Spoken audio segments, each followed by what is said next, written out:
이러한 임대인에게 손해배상을 청구할 권리는 임대차가 종료한 날로부터 3년 이내에 행사하지 않으면 시효로 소멸합니다.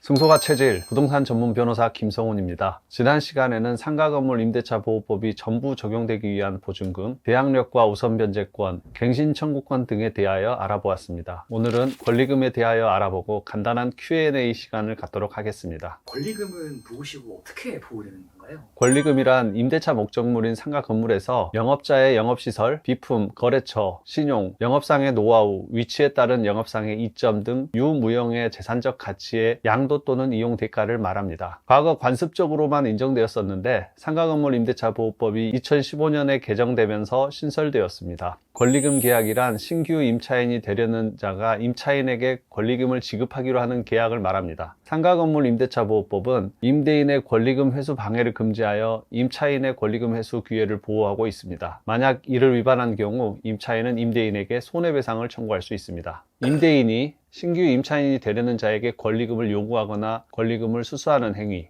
두 번째, 임차인이 주선한 신규 임차인이 되려는 자로 하여금 임차인에게 권리금을 지급하지 못하도록 하는 행위. 3. 임차인이 주선한 신규 임차인에게 현저히 고액의 차임과 보증금을 요구하는 행위. 4. 그 밖에 정당한 사유 없이 임차인이 주선한 신규 임차인이 되려는 자의 임대차 계약 체결을 거절하는 행위가 이에 해당합니다. 다만 정당한 사유가 있다면 임대인은 임차인이 주선한 신규 임차인과의 계약 체결을 거절할 수 있습니다. 정당한 사유는 다음과 같습니다.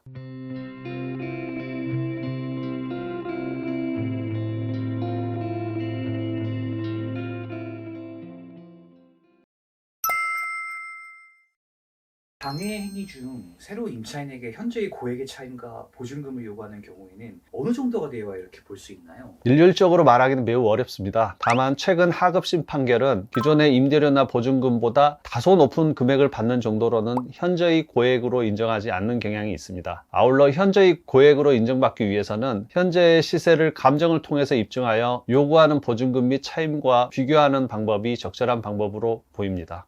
현저하지 않은 것으로 본 사례로는 서울중앙지방법원에서 2004년도 2월 13일 체결된 임대차가 17년간 계속 갱신되면서 임대차 보증금은 그대로 두고 월 차임만 수차례 인상되어 현재는 임대차 보증금 2천만 원, 월 차임 229만 원이 되었는데 다른 점포들과 비교해 볼 때 위 보증금과 차임은 저렴한 편이었습니다. 이 경우 새로운 임대차 계약의 조건으로 제시한 임대차 보증금 6천만 원, 월 차임 550만 원은 주변의 점포들에 비해 현저히 고액이라고 할 수 없다고 판시하였습니다. 인천지방법원에서는 현재 보증금 4천만 원, 월 200만 원인 상가에서 보증금 7천만 원, 월 270만 원을 요구한 경우도 현저히 고액이라고 보기 어렵다고 판단했습니다. 충주지원에서는 보증금 3천만 원, 월 143만 원을 받던 상가의 새로운 임차인에게 보증금 5천만 원, 월세 250만 원을 요구하는 경우도 현재의 고액은 아니라고 판단하였습니다. 중앙지방법원에서는 보증금 2억 원에 월세 700만 원이던 상가의 새로운 임차인에게 보증금 2억 원, 차임 1천만 원을 청구하는 것이 현저하지 않다고 보았고, 보증금 3천만 원에 월 441만 원인 상가에서 보증금 3천만 원에 614만 원을 요구하는 경우도 현재의 고액은 아니라고 했습니다. 고양지원에서는 보증금 7천만 원, 월 280만 원을 받던 상가에서 보증금 8천만 원, 월 550만 원으로 인상시키는 것도 현저히 고액은 아니라고 판단했습니다. 반면 서울중앙지방법원에서는 보증금 1억 원, 월 700만 원을 받던 상가 임대인이 보증금 2억 원, 월 1200만 원을 요구한 것은 현재의 고액이라고 보았습니다. 그때 감정을 하였는데 감정 결과 보증금이 1억 원일 때는 월 812만 원, 2억 원일 때는 월 754만 원으로 확인되었습니다. 천안지원에서는 보증금 4천만 원에 월 110만 원이던 상가를 보증금 5천만 원에 월 200만 원으로 증액하는 것은 현저히 고액이라고 판단하였습니다. 여기서도 감정을 하였는데 보증금이 없는 경우는 월 200만 원, 보증금 4천만 원일 경우에는 월 160만 원으로 감정하였습니다. 임대인이 권리금 회수를 방해한 경우 임차인이 청구할 수 있는 손해배상액은 얼마 정도 될까요? 걸까요? 임대인이 권리금 회수를 방해해서 임차인이 손해를 봤을 때는 그 손해를 배상할 책임이 있습니다. 이 경우 손해배상액은 신규 임차인이 임차인에게 지급하기로 한 권리금과 임대차 종료 당시의 권리금 중 낮은 금액을 넘지 못합니다. 예컨대 신규 임차인이 5천만 원을 지급하기로 하였는데 임대차 종료 당시 평가되는 권리금이 4천만 원이라고 한다면 4천만 원만 손해로 인정될 것입니다. 이러한 임대인에게 손해배상을 청구할 권리는 임대차가 종료한 날로부터 3년 이내에 행사하지 않으면 시효로 소멸합니다. 이상과 같이 상가건물 임대차 보호법상의 권리금 보호 규정에 대하여 알아보았습니다. 이 영상이 도움이 되었다면 구독과 좋아요를 꾹 눌러주세요.